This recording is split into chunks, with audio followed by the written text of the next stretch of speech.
Hello everyone. इस video में हम BSc third year zoology paper third की सेकंड यूनिट माइक्रोबायोलॉजी का एक बहुत इंपॉर्टेंट टॉपिक स्टडी करने वाले हैं, बैक्टीरिया।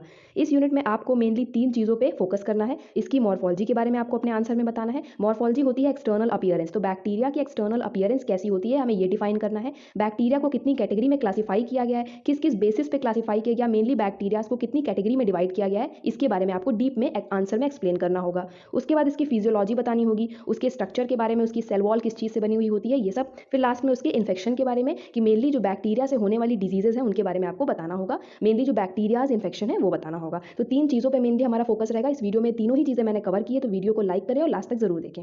स्टार्ट करते हैं। बैक्टीरिया के बारे में देख लेते हैं। Bacteria is a prokaryotic and unicellular organism. जो भी ऑर्गेनिज्म एक सिंगल सेल से बना हुआ होता है, पूरा, जैसे अमीबा का एग्जांपल आप ले सकते हैं। अमीबा सिर्फ एक सेल से बना हुआ होता है, उसकी पूरी बॉडी उसी एक सेल से सारे फंक्शन करती है। एक्सक्रीशन हो, रेस्पिरेशन हो, फूड का इंटेक हो, सभी उसके जो फंक्शन है, एक्टिविटीज़ हैं, वो एक ही सेल से होते हैं। तो ऐसे ऑर्गेनिज्म जिनकी बॉडी पूरी एक सेल से बनी हुई होती है उन्हें हम यूनिसेलुलर ऑर्गेनिज्म कहते हैं। और एक से ज़्यादा सेल से जिनकी बॉडी बनी हुई होती है वो मल्टीसेलुलर होते हैं, जैसे कि मैमल्स हो गए, ह्यूमन बींग्स हो गए, ये मल्टीसेलुलर ऑर्गेनिज्म है। और यूनिसेलुलर ऑर्गेनिज्म में बैक्टीरिया आ जाता है, जो कि एक सिंगल सेल से बना हुआ होता है। प्रोकैरियोटिक और यूकैरियोटिक सेल के बारे में आपने जरूर पढ़ा होगा। तो प्रोकैरियोटिक जो प्रिमिटिव बैक्टीरियाज होते हैं, ये बहुत पहले अर्थ पे सबसे पहले आए थे, इस वजह से इन्हें प्रिमिटिव ऑर्गेनिज्म भी कहा जाता है। और प्रोकैरियोटिक कहा जाता है क्योंकि इनका न्यूक्लियस वेल डिफाइंड नहीं होता है। प्रोकैरियोटिक और यूकैरियोटिक के बारे में आपको डेफिनेशन पता होनी चाहिए, तभी आप इसको क्लैरिफाई कर पाएंगे। यूकैरियोटिक के पास अपना खुद का डिफाइंड न्यूक्लियस होता है, वेल बाउंड सेल ऑर्गेनल्स होते हैं, जबकि प्रोकैरियोटिक बैक्टीरिया के पास जो अपना न्यूक्लियस होता है वो मेम्ब्रेन बाउंड नहीं होता है, और मेम्ब्रेन बाउंड सेल ऑर्गेनल्स भी नहीं पाए जाते। तो ये कुछ डिफरेंसेज हैं, इसीलिए बैक्टीरिया को प्रोकैरियोटिक ऑर्गेनिज्म कहा जाता है, क्योंकि इसके पास खुद का अपना न्यूक्लियस नहीं होता, वेल डिफाइंड न्यूक्लियस नहीं होता, इसके अंदर सेल ऑर्गेनल्स वेल डिफाइंड नहीं पाए जाते, मेम्ब्रेन बाउंड नहीं पाए जाते, इस वजह से इसे प्रोकैरियोटिक कहा जाता है। Bacteria are found everywhere, they are the most abundant living organism. Bacteria almost हर जगह पाए जाते हैं, सबसे ज्यादा एबेंडेंट होते हैं। एबेंडेंट मतलब जो ह्यूज क्वांटिटी में प्रेजेंट हो उसे हम एबेंडेंट कहते हैं। लिविंग ऑर्गेनिज्म सबसे ज्यादा एबेंडेंट है। They can thrive in extreme conditions like hot spring, snow, deep ocean, where it is difficult for other organism to survive और लिव। ये ऐसे ऑर्गेनिजम्स हैं, मतलब बैक्टीरिया ऐसे ऑर्गेनिज्म हैं जो एक्सट्रीम से एक्सट्रीम मींस हार्श से हार्श कंडीशंस में भी सर्वाइव कर जाते हैं, चाहे वो हॉट स्प्रिंग का सीजन हो, स्नो हो या डीप ओशियन हो। मतलब बहुत ही ज़्यादा एक्सट्रीम कंडीशंस में भी बैक्टीरिया सर्वाइव कर जाते हैं, इसी वजह से सबसे ज़्यादा एबेंडेंट है अर्थ पे, हर जगह ये सर्वाइव कर रहे हैं। फिर देख लेते हैं आगे इसके सेलियन फीचर्स के बारे में। आप अपने जो आंसर्स बनाएंगे, जो अपने नोट्स बनाएंगे, तो उसमें पहले आप बैक्टीरिया के बारे में एक्सप्लेन करेंगे कि बैक्टीरिया क्या होता है। तो आपने एक पैराग्राफ में बैक्टीरिया के बारे में एक्सप्लेन कर लिया, उसके बाद आप उसके सेलियन फीचर्स के बारे में बता देंगे। पहला है unicellular prokaryotic cell present in different shape, size and arrangement. ये हम पढ़ चुके हैं कि जो बैक्टीरिया होता है वो यूनिसेलुलर होता है, प्रोकैरियोटिक होता है, और उसके तरह तरह के शेप होते हैं, साइज होते हैं, और अलग अलग अरेंजमेंट में वो जुड़े हुए होते हैं। अभी आगे हम डिटेल में पूरे नोट्स देखेंगे। इसका सेकंड है the cell lack nucleus and membrane bound organelles. मैं आपको एक्सप्लेन कर चुकी हूँ, क्योंकि ये प्रोकैरियोटिक बैक्टीरियाज होते हैं तो इनके पास अपना खुद का न्यूक्लियस नहीं होता है, और मेम्ब्रेन बाउंड सेल ऑर्गेनल्स भी इनमें लैक करते हैं। Third, cell bacteria cell is 10 times smaller than human cell. Means जो ह्यूमन का सेल होता है उसके कंपैरिजन में बैक्टीरिया के सेल बहुत ही ज्यादा छोटे होते हैं, 10 टाइम्स स्मॉलर होते हैं। फोर्थ पॉइंट है the outer covering of bacteria cell is the cell wall which is rigid. Bacteria की जो आउटर कवरिंग होती है, जो बाहरी लेयर होती है, उसको हम सेल वॉल कहते हैं, जो कि बहुत ही ज्यादा टफ और रिजिड होती है।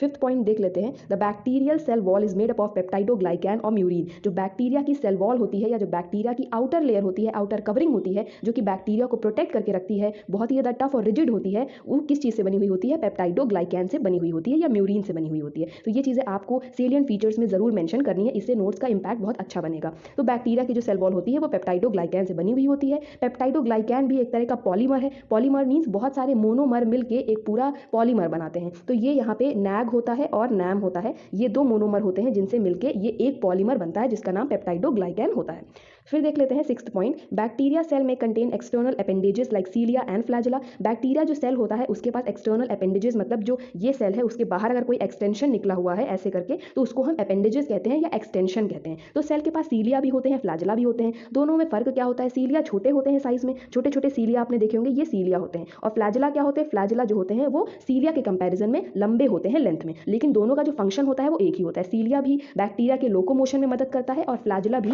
बैक्टीरिया के लोकोमोशन में या मूवमेंट में मदद करता है। तो दोनों का फंक्शन एक ही होता है, साइज डिफर करता है। तो बैक्टीरिया के पास ये अपेंडेजेस भी होती हैं। फिर देख लेते हैं seventh point, bacteria can be photo autotrophs, chemo autotrophs और पैरासाइट्स। मींस बैक्टीरिया जो है वो फोटो ऑटोट्रॉफ्स भी हो सकते हैं। ऑटोट्रॉफ्स आपने बचपन में पढ़ा होगा, ऐसे जीव, ऐसे ऑर्गेनिज्म जो सनलाइट की प्रेजेंस में अपना खाना खुद बनाते हैं, उन्हें हम फोटो ऑटोट्रॉफ्स कहते हैं। ये जो फोटो वर्ड आया है, ये फोटो वर्ड सनलाइट को डिनोट करने के लिए ही यूज किया गया है। मीन सनलाइट की प्रेजेंस में जो अपना खाना खुद बनाए उन्हें हम, पहली बात तो अपना खाना खुद बनाने वालों को हम ऑटोट्रॉफ्स कहते हैं, लेकिन फोटो वर्ड उसमें ऐड हो गया, मीन सनलाइट की प्रेजेंस में जो खाना अपना खुद बनाए, वैसे ऑर्गेनिज्म को हम फोटो ऑटोट्रॉफ्स कहते हैं। तो कुछ बैक्टीरिया जो होते हैं वो फोटो ऑटोट्रॉफ्स भी होते हैं। कीमो ऑटोट्रॉफ्स का मतलब है, यहाँ पे कीमो वर्ड यूज है, मतलब केमिकल्स, जो केमिकल्स की प्रेजेंस में अपना खाना खुद बनाए, क्योंकि यहाँ पे ऑटोट्रॉफ्स लिखा हुआ है। ऑटोट्रॉफ्स का मतलब होता है जो अपने फूड का मैन्युफैक्चर खुद करते हैं। लेकिन यहाँ पे कीमो वर्ड यूज है, मतलब केमिकल्स की प्रेजेंस में जो अपना खाना का जो फूड है उसका मैन्युफैक्चर खुद करें, तो वो कीमो ऑटोट्रॉफ्स है। तो कुछ बैक्टीरिया इस एनवायरमेंट में कीमो ऑटोट्रॉफ्स भी होते हैं। पैरासाइट्स क्या होते हैं? पैरासाइट्स परजीवी होते हैं जो दूसरे ऑर्गेनिजम्स पे रह के अपना न्यूट्रिशन उनसे गेन करते रहते हैं, दूसरे किसी लिविंग ऑर्गेनिज्म पे। ठीक है, डेड ऑर्गेनिज्म पे जो रहते हैं उन्हें हम सैप्रोफाइट्स कहते हैं। तो ये जो पैरासाइट है किसी लिविंग होस्ट पे रहते हैं, लिविंग ऑर्गेनिज्म पे रहते हैं, और उनकी बॉडी पे स्टिक रह के अपना न्यूट्रिशन उनसे गेन करते रहते हैं, और अल्टीमेटली ये जो होस्ट है उसको नुकसान पहुंचाते रहते हैं, बट ये होस्ट की डेथ नहीं करते। जैसे हेडलाइस हो जाती है सर में, तो वैसे ही ये जो सर में हेडलाइस हो जाती है तो वो धीरे धीरे न्यूट्रिशन तक करती रहती है इंसान की बॉडी से, लेकिन कभी भी इंसान की डेथ नहीं होती उन पैरासाइट से। तो ये जो पैरासाइट है ये इंसान की डेथ नहीं करते, बट अपना न्यूट्रिशन गेन किया करते हैं और होस्ट को हार्म पहुंचाया करते हैं धीरे धीरे माइन्यूट इफेक्ट में। तो जो बैक्टीरिया होते हैं ये कुछ पैरासाइट्स भी होते हैं। वैसे ही हम एक बैक्टीरिया के पैरासाइट का नाम देख लेते हैं। जो क्लैमाइडिया होता है, CHLAMYDIA,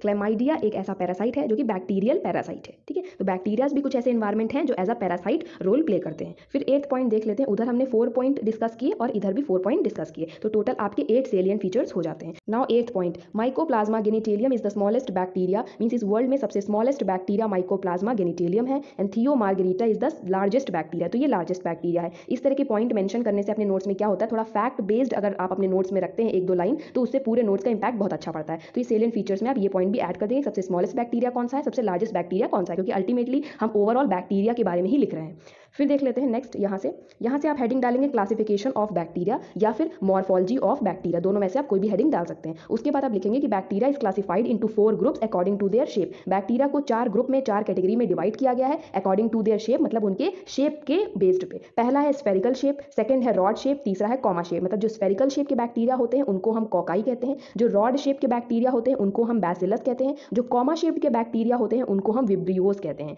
फोर्थ भी देख लेते हैं। फोर्थ है स्पाइरलम, जो कि स्पाइरल शेप का होता है। तो ऐसे बैक्टीरिया जो स्पाइरल शेप के होते हैं उन्हें हम स्पाइरलम कहते हैं। ठीक है, ये चीज आपको ध्यान में रखनी कि अगर कोकाई लिखा हो तो प्लूरल की बात हो रही हो, मतलब एक से ज्यादा बैक्टीरिया वहां पे प्रेजेंट है तो वो कोकाई कहा जाएगा, और अगर सिंगुलर की बात हो रही हो, मतलब एक ही बैक्टीरिया प्रेजेंट हो जो कि स्फेरिकल शेप का हो, तो उसे कॉकस कहा जाएगा। ठीक है, फिर देख लेते हैं एक एक को डिटेल में डिस्कस कर लेते हैं कोकाई के बारे में। Cocci are the bacteria that are spherical in shape. तो ऐसे बैक्टीरिया जो शेप में स्फेरिकल होते हैं उनको हम कोकाई कहते हैं, और प्लूरल को सिंगुलर को कॉकस कहते हैं। ठीक है, प्लूरल को तो हम कोकाई कहते हैं।